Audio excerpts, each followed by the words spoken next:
अंतर्राष्ट्रीय योग दिवस 21 जून की तारीख नज़दीक आ रही है।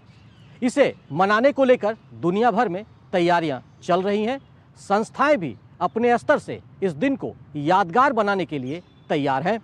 योगदा सत्संग सोसाइटी ऑफ इंडिया की भी ध्यान, अध्यात्म और क्रिया योग के लाखों अनुयायी हैं। 100 वर्षों से अधिक पुराना रांची स्थित योगदा मठ योग के प्रचार प्रसार में प्रकाश स्तंभ की तरह खड़ा है। आज हम आपको इस प्रकाश स्तंभ के वरिष्ठ सन्यासी स्वामी ईश्वरानंद गिरी से आपको मिलाते हैं और उनसे जानते हैं श्री श्री परमहंस योगानंद जी के क्रिया योग की बारीकियों और उनके विचारों का। सबसे पहले स्वामी जी, आपका बहुत बहुत दूरदर्शन से बातचीत के लिए आपने वक्त निकाला, इसके लिए आपका बहुत बहुत स्वागत है। तो स्वामी जी, हम जिस तरीके से क्रिया योग और योग की बात करते हैं तो योगदा मठ की हमेशा चर्चा होती है, तो क्या आपको लगता है कि जिस तरीके से योग और अध्यात्म की बात होती है उसको देश और दुनिया में पहुंचाने में जो योगदा सत्संग सोसाइटी ऑफ इंडिया है वो किस तरीके से लगा हुआ है? हाँ, देखिए, ये जो संस्था है योगदा सत्संग सोसाइटी ऑफ इंडिया, इसकी स्थापना परमहंस योगानंद जी ने 1917 में की थी। और जब उन्होंने इस संस्था की स्थापना की तो इस संस्था के अनेक उद्देश्यों में से सबसे अहम और सबसे प्रथम उद्देश्य उन्होंने रखा कि पूरे विश्व में ऐसे विज्ञान का प्रचार प्रसार करना जिसके अभ्यास से प्रत्येक व्यक्ति ईश्वर का व्यक्तिगत अनुभव अपने निजी जीवन में प्राप्त कर सके। और इसी उद्देश्य की पूर्ति में पिछले 100 सालों से ये संस्था लगी हुई है। और इस उद्देश्य की पूर्ति में परमहंस योगानंद जी ने अपने शिष्यों के लिए जो योग विज्ञान है, राजयोग विज्ञान है, विशेषकर जिसे हम क्रिया योग कहते हैं, क्रिया योग विज्ञान पर उन्होंने पूरे पाठ संकलित किए। और ये पाठ हमारे पास मुद्रित रूप में और क्या कहते हैं डिजिटल रूप में भी उपलब्ध हैं। न केवल अंग्रेज़ी में बल्कि हिंदी में, तमिल और तेलुगु में भी। और आने वाले वर्षों में हम और अधिक भारतीय भाषाओं में इसका अनुवाद करने जा रहे हैं। तो ये क्रिया योग विज्ञान क्या है? ये वही विज्ञान है, काफ़ी प्राचीन विज्ञान है, जिसका उल्लेख हमें भगवत गीता भी मिलता है, पतंजलि योग सूत्र में मिलता है, हमारे पुराने शास्त्रों में मिलता है। तो ये राजयोग पर आधारित है। पतंजलि जो अष्टांग मार्ग जो है उस पर आधारित है। और इसमें यम, नियम, आसन, प्राणायाम, जो अष्टांग मार्ग इस पर आधारित है। और इसमें क्रियाएं जो है वो एक उच्च कोटि का प्राणायाम है जिसके माध्यम से व्यक्ति अपनी चेतना को ईश्वर तक ले जा सकता है और ईश्वर के साथ जोड़ सकता है। एक चीज़ स्वामी जी ये भी कहा जाता है कि जो गंभीर बीमारी होते हैं या दूसरी तरह की जो लोगों की परेशानियां होती है उसके बारे में रिसर्च भी कहता है कि योग एक बड़ा माध्यम है कि लोग अपने आप को फिट रख सकते हैं, निरोग रह सकते हैं। आप लोग के नज़रिए में इसको आप किस तरीके से देखते हैं? देखिए, ये विज्ञान तो अब इस बात को समझ रहा है, लेकिन हमारे ऋषि मुनियों ने तो इस बात को कई हज़ारों सालों से कहा है और बार बार कहते आ रहे हैं। और उन्होंने अपने जीवन में भी दिखाया। हम सुनते हैं कि संत महात्मा लोग जो हैं कई 100 वर्ष जीते हैं, उनकी काफ़ी लंबी उम्र रहती है और काफ़ी उम्रदार होने के बाद भी उनका स्वास्थ्य एकदम ठीक रहता है। तो वो अपने निजी उदाहरण से उन्होंने इसको प्रूव किया है, इसको निरूपित किया है कि योग साधना से न केवल हम आध्यात्मिक रूप से आगे बढ़ते हैं बल्कि हम अपने शरीर को भी जीवन पर्यंत स्वस्थ रख सकते हैं। वो कैसे? देखिए, योग जो है ना, योग जो केवल बैठकर ध्यान करना नहीं है। योग में योग इस बात को पहचानता है कि जो इंसान है, जो मनुष्य है, उसके 3 पहलू हैं। उसका एक शरीर है, एक मन है और एक आत्मा है। तो ये जो योग विज्ञान है, इन तीनों पहलुओं में कैसे आदर्श रूप से इन तीनों पहलुओं को विकसित करना है और उनको स्वस्थ रखना, ये सिखाता है। जबकि जो अभी जो भौतिक विज्ञान है वो केवल मानव शरीर पर केंद्रित है। वो ना मानव मन पर बहुत ज़्यादा फोकस करता है और आत्मा के बारे में तो जानता ही नहीं है। एक योगी और आम आदमी में क्या फ़र्क आपको लगता है स्वामी जी? क्योंकि एक आम व्यक्ति को अगर बताना हो कि योग जो है उसे किस प्रकार से परिभाषित करता है या उनके जीवन में किस तरीके से बदलाव लाता है, और एक योगी और एक सन्यासी जो होता है उस किस तरह से इसे समझाएंगे? योगी और आम व्यक्ति में बाहरी तौर पर देखने से कोई अंतर नहीं है। ऐसा नहीं कि योगी के लंबे लंबे बाल होंगे या उसके 2 सींग होंगे या एक विशेष तरह की वेशभूषा पहनेगा, ऐसा बिल्कुल नहीं है। वो बाहरी रूप से एकदम आम आदमी की तरह ही दिखता है। लेकिन अंतर यह है कि जो योगी है वो एक योग की प्रणाली का अभ्यास करता है। योग की प्रणाली, योग के विज्ञान के अनुसार किसी एक सतगुरु के बताए हुए मार्ग पर चलता है। और क्योंकि उसके पास ये विज्ञान है तो उस विज्ञान से वो लाभान्वित होता है और उसका जीवन अनुशासित रहता है। वो अपने जीवन को नियंत्रित कर सकता है, बुरी आदतों से अपने आप को दूर रख सकता है, बच सकता है, या अगर उसके अंदर बुरी आदतें हैं तो उनको दूर भगा सकता है, उन पर विजय प्राप्त कर सकता है। उसके पास एक ऐसा टेक्निक रहता है, ऐसा विज्ञान उसके पास रहता है जिससे वह अपने मन को जब चाहे तब एकाग्र कर सकता है, कॉन्सेंट्रेट कर सकता है। और आज विज्ञान भी कहता है कि जिसके पास मेंटल कंसंट्रेशन है, यानी मानसिक एकाग्रता की शक्ति है, वह इस दुनिया के हर क्षेत्र में वो सफल हो सकता है। क्योंकि एक जो फोकस्ड माइंड है, एकाग्र मन है, उससे हम हर चीज़ पर विजय प्राप्त कर सकते हैं। तो यही अंतर है कि योगी में और एक आम व्यक्ति में। योगी के पास एक विशेष प्रणाली है जिसे वो एक सद्गुरु से प्राप्त करता है और उसे वो अपने जीवन में हर रोज़ उसका अभ्यास करता है। तो देखिए, मेनली जो मुख्य अंतर ये है, योगी का जीवन अनुशासित रहता है, उसमें अनुशासन रहता है और वो अपने जीवन का एक अहम भाग योग साधना में व्यतीत करता है, उस पर लगाता है। ये अंतर है। तो अच्छा, नहीं, एक आपका पूरा नहीं हुआ, सन्यासी और योगी में उसमें भी एक ही है कि योगी जो है वो गृहस्थ भी हो सकता है या सन्यासी हो सकता है, और दोनों ही अंतिम लक्ष्य तक, चरम लक्ष्य को प्राप्त कर सकते हैं, यानी ईश्वर की प्राप्ति कर सकते हैं। ऐसा नहीं है कि केवल सन्यासी ही प्राप्त कर सकता है, लेकिन अंतर यह है कि जो सन्यासी है उसके जीवन की परिस्थितियां ऐसी हैं और उसके जो मानसिक रुझान है ये उस प्रकार रहता है कि उसे विवाह करके एक गृहस्थ जीवन जीने की आवश्यकता उसको नज़र नहीं आती है। तो फिर वो अपना पूरा जीवन ईश्वर की खोज में और जन सेवा में लगाने के लिए वो प्रेरित होता है और अपने पूरे जीवन को उसमें समर्पित कर देता है। स्वामी जी, क्या लगता है कि अंतर्राष्ट्रीय योग दिवस की जो पहल भारत की ओर से की गई है, उससे एक तरीके से योग को लेकर पूरा नज़रिया बदल गया है? बिल्कुल बदल गया है। आप ये देखिए ना कि आज से 20 साल पहले भी या 25 साल पहले भी लोग योग के बारे में जानते थे और हठ योग काफ़ी प्रचलित था, लेकिन केवल कुछ ही देशों में, अधिकतर हम देखते हैं अमेरिका जैसे देशों में ही प्रचलित था। लेकिन अंतर्राष्ट्रीय योग दिवस जब से हमने मनाना शुरू किया 2015 से, तो अब ये योग शब्द जो है वो घर घर में हर बच्चा जानता है और ये विश्व के हर देश में। और ना केवल योग शब्द के बारे में जानता है, बल्कि कई लोग, खासकर युवा पीढ़ी, इसमें अधिक रुचि लेने लगी है और इसके बारे में जानकर इस विज्ञान को समझना चाहता है और उसे अपने जीवन में अपनाना चाहता है। तो ये बहुत बड़ा हमने देखा कि एक फ़र्क पड़ा है, और ये सोशल मीडिया के द्वारा और ये टीवी के द्वारा और विशेषकर जो प्रधानमंत्री की जो इनिशिएटिव है उसके द्वारा इसका प्रचार प्रसार बहुत हुआ है। लगातार ये बात होती है कि श्री श्री परमहंस योगानंद जी ने क्रिया योग और आदर्श जीवन को लेकर अपने शिक्षाओं को युवा वर्ग तक भी पहुंचाने की कोशिश की थी। आज का जो युवा वर्ग है वो एक तरीके से टेक्नोलॉजी ड्रिवन है, तो वैसे में उनके जो मूल्य हैं, आदर्श है, वो आज कितने एप्लीकेबल आपको नजर आते हैं? एक तो टेक्नोलॉजी जो है ये टू एज्ड स्वॉर्ड है, यानी एक ऐसी तलवार है जिसके उससे हम फायदा भी ले सकते हैं, नुकसान भी होता है उससे। तो अभी हमें टेक्नोलॉजी से डरना नहीं है, लेकिन युवा पीढ़ी को ये सिखाना है कि इस टेक्नोलॉजी को एक अच्छी तरीके से, जिससे उनका लाभ हो और हानि ना हो, उस प्रकार से उसका प्रयोग करें। तो उसमें उसका अर्थ क्या है कि युवा पीढ़ी की सबसे बड़ी ज़रूरत आज के दिन अनुशासन है और आत्मानुशासन, सेल्फ डिसिप्लिन। क्योंकि आजकल सबकी जेब में मोबाइल फ़ोन है, टैबलेट्स हैं, तो कहीं पर भी बैठ के बच्चे जो हैं ये इन डिवाइसेस को यूज़ करते हैं, और अगर उनमें अनुशासन नहीं है तो कई घंटे उनका हर रोज़ बर्बाद होता है।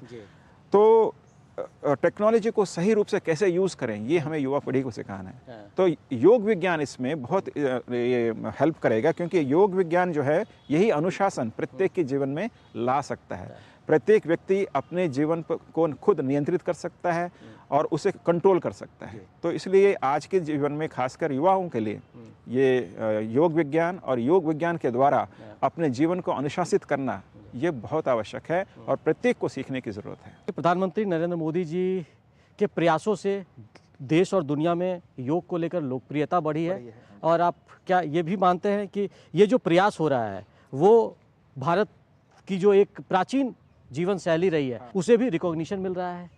बिल्कुल, देखिए योग और भारतीय परंपरा, योग और भारतीय संस्कृति ये बिल्कुल जुड़े हुए हैं, इनको हम अलग नहीं कर सकते। जब आप योग सिखाएंगे तो साथ में भारतीय संस्कृति भी अपने आप ही वो व्यक्ति सीखता है। तो इसलिए योग सिखाने से ही भारतीय संस्कृति भी वो व्यक्ति सीख जाता है। योग व्यक्ति सीख जाता है लगातार, और भारतीय अध्यात्म में लगातार ये बात होती है कि आज देश और दुनिया में फिर से लोग इसकी ओर आकर्षित हो रहे हैं। भारतीय अध्यात्म की खूब चर्चा होती है, योग के बारे में लोग खूब चर्चा करते हैं। तो किस तरीके से आपको लगता है कि दुनिया में जो योग के बारे में सोच बदली है उसमें योगदास सत्संग सोसाइटी ऑफ इंडिया की भी बड़ी भूमिका है, और आप लगातार जो दुनिया के देशों में इसको किस तरीके से प्रचारित और प्रसारित भी कर रहे हैं? योग विज्ञान पर जो हमारे परमहंस योगानंद जी के जो टीचिंग्स हैं, उनकी जो शिक्षाएं हैं, वो मुद्रित रूप में लेसन्स के रूप में उपलब्ध हैं और हम हर एक को बाय पोस्ट भेजते हैं। इसके अलावा आजकल के जो डिजिटल एज है उसके साथ कदम मिलाकर चलने के लिए अब हम ये मंदिरों में ही हम ध्यान नहीं कराते हैं, बल्कि ऑनलाइन मेडिटेशन भी कराते हैं। तो जो व्यक्ति हमारे मंदिरों में नहीं आ सकते हैं, वो घर बैठे बैठे ही ऑनलाइन ध्यान सत्रों में भाग ले सकता है और सत्संग का और सामूहिक ध्यान का लाभ ले सकता है।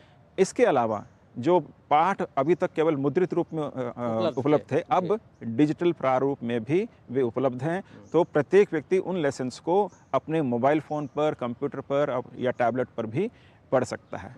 तो इस तरह से हमने टेक्नोलॉजी को यूज़ किया ये गुरु जी के टीचिंग्स के प्रचार प्रसार के लिए। आप स्वामी जी करीब 4 दशक से योगदास सत्संग सोसाइटी ऑफ इंडिया से जुड़े हुए हैं, तो आप एक व्यक्तिगत तौर पे अपनी राय बताएं कि आपका योग के प्रति कैसे झुकाव हुआ, क्योंकि आप पेशे से डॉक्टर भी रहे हैं, समाज को आपने वो सब कुछ दिया जो डॉक्टर को भगवान के रूप में लोग जानते हैं। उसके बाद से आपका झुकाव कैसे हुआ, और अब किस तरीके से 4 दशक के बाद आप अपने आप को योग से जुड़ने के बाद कैसा महसूस करते हैं? देखिए, ये जब मैं स्कूल में पढ़ रहा था उसी समय से मेरे मन में ये विचार आता था कि क्या भगवान है, और ये जो संत महात्मा लोग कहते हैं कि हम भगवान का दर्शन कर सकते हैं, क्या ये सच है? तो और इसी कौतूहल को सेटिस्फाई करने के लिए मैंने कई संतों की जीवनियाँ पढ़ी, और वहाँ मैंने देखा कि उनका ईश्वर के साथ, जगन माता के साथ एक व्यक्तिगत संबंध रहा है और उनको दर्शन भी होते हैं। तो तब से मेरे मन में ये विचार था कि क्या ये संभव है, क्या भगवान है? तो इसी विचार की खोज करते करते मैं परमहंस योगानंद जी के मार्ग पे आया, और जब उनकी शिक्षाओं का अध्ययन करके उन्हें अपने जीवन में उतारने लगा तो मैंने देखा कि वाकई प्रत्येक व्यक्ति ईश्वर का अनुभव कर सकता है। लेकिन यहाँ पर मुझे थोड़ा सा और क्लैरिफिकेशन देना होगा। अधिक तो लोग सोचते हैं ईश्वर यानी कोई जो साकार रूप है, भगवान है, ये जगन माता के रूप में, या भगवान शिव, या श्री कृष्ण के रूप में। लेकिन वास्तव में हमारे जो शास्त्र क्या कहते हैं, भगवान की वास्तविक परिभाषा क्या है? वे सत चित आनंद हैं, इसे हम सच्चिदानंद बोलते हैं। तो भगवान का जो सबसे विशुद्ध रूप है, जो निराकार रूप है, वो है आनंद, प्रेम, शांति इत्यादि जो गुण हम अनुभव कर सकते हैं। तो योगानंद जी की जो शिक्षा है, उनके अभ्यास से मैंने ये सब अपने जीवन में अनुभव किया। उससे मुझे जो आनंद मिला, जो मानसिक शांति मिली, और एक आंतरिक विश्वास कि भगवान मेरे साथ हमेशा हैं, और मैं जीवन के किसी भी समस्या का को फेस कर सकता हूँ, उसका समाधान कर सकता हूँ। ये जो मुझे कॉन्फिडेंस मिला योगानंद जी की टीचिंग्स को फॉलो करके, उससे मुझे लगा कि ये पूरा मेरा जीवन रूपांतरित हो गया उससे। यहाँ का जो ध्यान केंद्र है, उस ध्यान केंद्र की अपनी अहमियत है। यहाँ पर सुबह और शाम दोनों वक्त योग की पाठशालाएं लगती है, और ये जो हमारे पीछे आप देख रहे हैं, ये जो है ध्यान केंद्र है, और यहाँ पर हर रोज़ हम कह सकते हैं लोग पहुँचते हैं काफ़ी संख्या में, और जिनको ध्यान, अध्यात्म, मेडिटेशन को लेकर एक जो कह सकते हैं पैशन पैदा हो गया है, वैसे लोग यहाँ पर पहुँचते हैं और वो योग साधना करते हैं, क्रिया योग के बारे में जानते हैं। तो वहाँ पर हम चर्चा करेंगे स्वामी जी से, और जानने की कोशिश करेंगे कि आखिर जो ये लोग पहुँचते हैं उनकी क्या फीलिंग्स होते हैं, और किस तरीके से उनमें योग और क्रिया योग के जरिए जीवन में ट्रांसफॉर्म हो रहा है। ये जो कमरा है, यहाँ पर पहुँचकर लोग ध्यान की मुद्रा में बैठते हैं, मेडिटेशन करते हैं, और जो क्रिया योग का अनुभव है, योग का अनुभव है, उसकी अनुभूति कैसी होती है, उसका यहाँ पर लोग फीलिंग करते हैं। और ये हम जानने की कोशिश लगातार स्वामी जी से कर रहे हैं, और समझने की भी कोशिश कर रहे हैं कि योगदास सत्संग सोसाइटी ऑफ इंडिया जो है वो योग के प्रचार प्रसार में 100 वर्षों से लगा हुआ है, और उसमें श्री श्री परमहंस योगानंद जी के जो लेसन्स हैं वो आज दुनिया में लाखों लोगों तक पहुंच गया है। और वैसे में जब अंतर्राष्ट्रीय योग दिवस मनाया जाता है तो उससे इस तरह के जो प्रयास हुए हैं उसको एक और मुकाम और आयाम भी मिलता है। स्वामी जी, हमारी जो संस्था है उसकी एक सिस्टर ऑर्गेनाइजेशन है अमेरिका में जिसका नाम है सेल्फ रियलाइजेशन फेलोशिप, और वहाँ पे उनके 800 से ज़्यादा ध्यान केंद्र हैं पूरे अमेरिका में और पूरे विश्व में। तो मैं वहाँ पर कई बार गया हूँ, तो एक बहुत ही अद्भुत अनुभव मुझे मिला। जब तक हम भारत में रहते हैं हम केवल अधिकतर भारतीयों को देखते हैं, और भारतीयों का योग के प्रति रुझान होना, उसमें इंटरेस्ट होना स्वाभाविक है, क्योंकि ये जैसे मैंने कहा कि हमारी संस्कृति का एक हिस्सा है, एक भाग है। लेकिन जब अमेरिका में गया और वहाँ जो हमारी जो संस्था है वहाँ पर मैं कई साल रहा, तो वहाँ पे जो सन्यासी हैं और वहाँ पे जो भक्त हैं वो पूरे विश्व से आए हुए हैं। ना केवल अमेरिका के सारे राज्यों से तो आए ही हुए हैं, लेकिन उसके अलावा यूरोप में इटली, स्पेन, ब्राज़ील, अर्जेंटीना, अब यानी विश्व में जो भी राष्ट्र है हर कोने से वहाँ पहुँचे हैं। अलग अलग भाषाएं बोलते हैं, कई लोगों को अंग्रेजी भी नहीं आती है, लेकिन वो सब परमहंस योगानंद जी को अपना गुरु मानते हैं। और परमहंस योगानंद जी द्वारा बताया गया जो विज्ञान है उसका बहुत ही सिंसियरली, बहुत ही विश्वास और श्रद्धा के साथ वो हर रोज़ उसका अभ्यास करते हैं, सुबह शाम, जैसे योगानंद जी ने करने के लिए कहा है। तो ये जो है ये कोई साधारण चीज़ नहीं है। और यही चीज़ अब हम देख रहे हैं कि ये जो अंतर्राष्ट्रीय योग दिवस जब से शुरू हुआ ये और भी बढ़ गया है। तो अंतर्राष्ट्रीय योग दिवस के उपलक्ष्य में हम भारत में क्या करते हैं, एक तो 21 जून से 2 हफ्ते पहले से ही हमारे योग दिवस के कार्यक्रम शुरू हो जाते हैं। तो 2 संडेज पहले से ही हर संडे हम अलग अलग भाषाओं में योग दिवस के बारे में हम बोलते हैं, और उस संदर्भ में योगानंद जी की जो शिक्षाएं हैं या उनका जो विज्ञान है उसका परिचय हम नवागंतुकों को देते हैं, नए लोगों को देते हैं। हम इनविटेशन भेजते हैं, सोशल मीडिया द्वारा प्रचार करते हैं, तो लोग उसे देखकर हमारे आश्रम में आते हैं और जुड़ते हैं। तो उसमें से कई लोग फिर योगानंद जी के टीचिंग्स के साथ जुड़ते भी हैं। एक चीज़ हमेशा स्वामी जी बात होती है कि महिला सशक्तिकरण, आधी आबादी की बात भी खूब होती है, तो योग क्या लगता है कि महिला सशक्तिकरण में भी अपनी भूमिका निभा सकता है? बिल्कुल। देखिए, अभी महिला सशक्तिकरण की बात हम क्यों करते हैं, क्योंकि अब तक भी हम उनको पिछड़े हुए मानते हैं और समाज ने उनको दबा के रखा है, उसकी जिसकी वजह से वो पिछड़े हुए हैं। लेकिन जब कोई भी योग विज्ञान का अभ्यास करता है वो अपने आप को एक आत्मा के रूप में पहचानता है और सब में आत्मा को देखने का अभ्यास करता है। तो उसमें स्त्री और पुरुष सब में वो भगवान को देखने का प्रयास करता है, और उसमें फिर वो एक समानता अपने आप ही आ जाती है। तो जो पुरुष के मन में स्त्री के प्रति जो गलत धारणा है या उनको हम हीन भावना से देखते हैं, योग विज्ञान से जब हम ज्ञान प्राप्त करते हैं तो एक समता अपने आप ही हमारे जहन में आ जाती है। हाँ, तो इससे क्या होगा, जब व्यक्तिगत स्तर पर चेतना में परिवर्तन होगा तो समाज में भी परिवर्तन होगा, और समाज में भी एक समानता अपने आप ही आ जाएगी। एक चीज़ हमेशा, जैसे अभी हम लोग आधी आबादी की बात कर रहे हैं, तो हमेशा ये महिलाओं के बारे में कहा जाता है कि वो अपने आप को योग से इसलिए भी अलग रखती हैं, कह रहे हमने तो घर का काम कर लिया, चूका चौला कर लिया, तो हमको ज़रूरत किस बात का योग, हम तो ऐसे ही सब एक्सरसाइज कर रहे हैं। तो क्या आपको लगता है कि उनको भी योग से जुड़ना चाहिए, और ये जो है एक तरह की भ्रांतियाँ हैं, इससे बचना भी चाहिए? नहीं, बिल्कुल, ये बहुत बड़ी भ्रांति है। और ठीक है, घर में जो चूल्हा वगैरह का जो काम है वो अपनी जगह पे है, लेकिन योग साधना में जो हम व्यायाम वगैरह करते हैं उनका अलग उद्देश्य है और उनका अलग लाभ है। और महिलाओं के लिए भी, माताओं के लिए भी योग विज्ञान का उतनी ही आवश्यकता है जितना कि पुरुष को है। तो दोनों को करना चाहिए। बिल्कुल। और यही चीज़ योगानंद जी ने भी बहुत एम्फसाइज किया, और उन्होंने कहीं पर भी भेदभाव नहीं किया स्त्री और पुरुष में। तो हर वर्ग, हर समुदाय और हर आयु वर्ग के लोगों को योग करना चाहिए, ऐसा स्वामी ईश्वरानंद गिरी जी कह रहे हैं, और उससे लोगों को जुड़ना भी चाहिए। क्या लगता है कि अगर लोग बुढ़ापे की स्थिति में चले जाते हैं या कहते हैं रिटायरमेंट के एज के बाद उनके पास वक्त होता है, तो क्या उनको लगता है कि आपको लगता है स्वामी जी कि उनको योग के साथ वक्त बिताना चाहिए और अपने आप को फिट रखने के लिए इस तरह के योगाभ्यास करने चाहिए? देखिए, रिटायरमेंट एज के बाद तो बिल्कुल भी एकदम करना ही चाहिए, क्योंकि उनके पास समय भी रहता है। लेकिन मैं तो ये कहता हूँ कि, बल्कि मैं नहीं, परमहंस योगानंद जी कहते हैं तब तक वेट ना करें।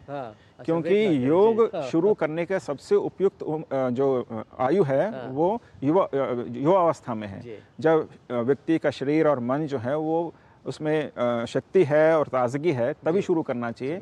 और तब से शुरू करके आप रिटायरमेंट के एज तक करते रहेंगे तो आप देखेंगे रिटायरमेंट एज तक जब पहुंचेंगे तो आप में वो शक्ति उसी तरह से बनी हुई है और आप योग मार्ग पर, साधना मार्ग काफ़ी आगे बढ़ चुके हैं। अब आपको हम यहाँ से ले चलेंगे वो एक यूनिक प्लेस पर जिसकी खूब चर्चा होती है कि ये जो लीची बेदी है ये 100 साल से भी पुराना है और सबसे पहले श्री श्री परमहंस योगानंद जी ने जो अपने लेसन्स हैं बच्चों को यहीं से शुरुआत किया था। लीची वृक्ष के पास पहुँचे हैं और यहाँ पर ये वही लीची वृक्ष है जो करीब 120 वर्ष पुराना है और यहाँ पर आज भी उसी तरीके से जो हम कह सकते हैं लीची के फल इस पेड़ पर लदे हुए नज़र आते हैं और ये आज लोगों को प्रसाद के रूप में यहाँ पर मिलता है। और यहाँ पर जो मॉन्क हैं और जो भी श्रद्धालु यहाँ पहुँचते हैं वो निश्चित तौर पर यहाँ पहुँचकर ध्यान भी करते हैं और उसके बाद ये जो यहाँ चित्र लगी हुई है, गुरु जी की प्रतिमा लगी हुई है, वहाँ पर वो प्रणाम करके उसके बाद ही यहाँ पर आगे की कार्रवाई वो शुरू करते हैं। हमारे साथ स्वामी ईश्वरानंद गिरी जी हैं, उनसे हम बातचीत कर रहे हैं। लेकिन चूंकि योगी कथामृत की चर्चा खूब होती है, अगर परमहंस योगानंद जी की चर्चा होती है तो योगी कथामृत की चर्चा होती है। आखिर इस किताब में ऐसा क्या है कि दुनिया के 52 भाषाओं में इसका रूपांतरण किया गया है और कहा जाता है कि ये सबसे ज़्यादा पढ़ी जाने वाली किताब भी है। तो स्वामी जी जरा इसका सार कुछ बताइए हमारे दर्शकों को। जी, तो ये जो पुस्तक योगी कथामृत है इसका प्रकाशन 1946 में हुआ था परमहंस योगानंद जी के जीवन काल में। तो ये एक ऐसी पुस्तक है जो एक योगी ने योगियों के बारे में योगियों के लिए लिखा। तो अभी तक देखिए जो बड़े बड़े महात्मा संत महात्मा हुए तो उनकी जीवनी के बारे में किसी और ने लिखा, लेकिन ये एक ऐसी अनोखी पुस्तक है जिसमें एक योगी ने, एक ईश्वर प्राप्त संत ने अपने जीवन के बारे में और उन्होंने अपनी जो आध्यात्मिक यात्रा है उसको उन्होंने कैसे पूरा किया, उसका पूरा वृत्तांत, उसकी पूरा जो वर्णन है उन्होंने इस पुस्तक में अपने ही शब्दों में लिखा। तो इसमें ये उनकी जीवन गाथा भी है, ये आत्मकथा भी है और इसमें ये परमहंस योगानंद जी बताया कि बचपन से लेकर जब तक उन्हें ईश्वर की प्राप्ति नहीं हुई उनकी कैसी यात्रा रही, कैसे ईश्वर ने उनकी समय समय पर सहायता की, कैसे वे अपने गुरु के संपर्क में आए और गुरु से उन्हें किस प्रकार की शिक्षा और अनुशासन प्राप्त हुआ जिसके कारण उन्हें ईश्वर की प्राप्ति हुई। ये संपूर्ण यात्रा का वर्णन उन्हें बहुत ही सुंदर ढंग से और बहुत ही आप क्या कह सकते हैं इन्हें मधुर भाषा में उन्होंने लिखा, इसलिए ये इतना लोकप्रिय है। एक चीज़ स्वामी जी, आज क्योंकि ये युग जो है वो बहुत डिजिटल युग है, दौड़ भाग वाला युग है, वैसे में वर्तमान समय में सभी लोग मानसिक तनाव या फिर शारीरिक परेशानियों से जूझ रहे हैं। वैसे में आपको क्या लगता है कि योग, ध्यान और अध्यात्म कितना सहायक हो सकता है कि लोगों को टेंशन फ्री कर सके? योग विज्ञान के अभ्यास से उसका जो सीधा असर है और उसका जो प्रथम जो परिणाम है जो प्रत्येक व्यक्ति अपने जीवन में अनुभव करता है वो है मानसिक तनाव का घटना और मानसिक शांति का प्रत्यक्ष अनुभव। तो ये ऐसा अनुभव है जो कि मात्र कोरी कल्पना नहीं है, ये वो जो शांति है एक ठोस शांति है जो ना केवल व्यक्ति अपने मन में अनुभव करता है बल्कि वो जो शांति उसके व्यक्तित्व से बाहर निःसृत होकर उसके पूरे जीवन को प्रभावित करती है। अगर आप योग करना चाहते हैं तो आप अपने जीवन में योग के लिए समय अवश्य निकाल सकते हैं। तो उन्होंने कभी इस बहाने को स्वीकार नहीं किया कि मेरे पास योग साधना के लिए समय नहीं है। कहते हैं अगर आप चाहते हो तो समय अवश्य निकाल सकते हैं। तो अगर आप चाहते हैं समय आप जरूर निकाल सकते हैं और योग के जरिए आप अपने आप को तंदुरुस्त फिट तो रख ही सकते हैं, साथ ही साथ मानसिक शांति की भी जो प्राप्ति है वो योग के जरिए कर सकते हैं। ऐसा ईश्वरानंद गिरी जी का जो अनुभव है 40 वर्षों का योग के प्रति और साधना के प्रति जो अनुभव है उसके आधार पर वो कह रहे हैं और परमहंस योगानंद जी ने जो लेसन्स दिए हैं उसके आधार पर उन्होंने अपने विचार भी साझा किए। तो योग, ध्यान और अध्यात्म से जुड़ी इस खास बातचीत में बस इतना ही। आप भी हर रोज योग कीजिए और निरोगी रहिए।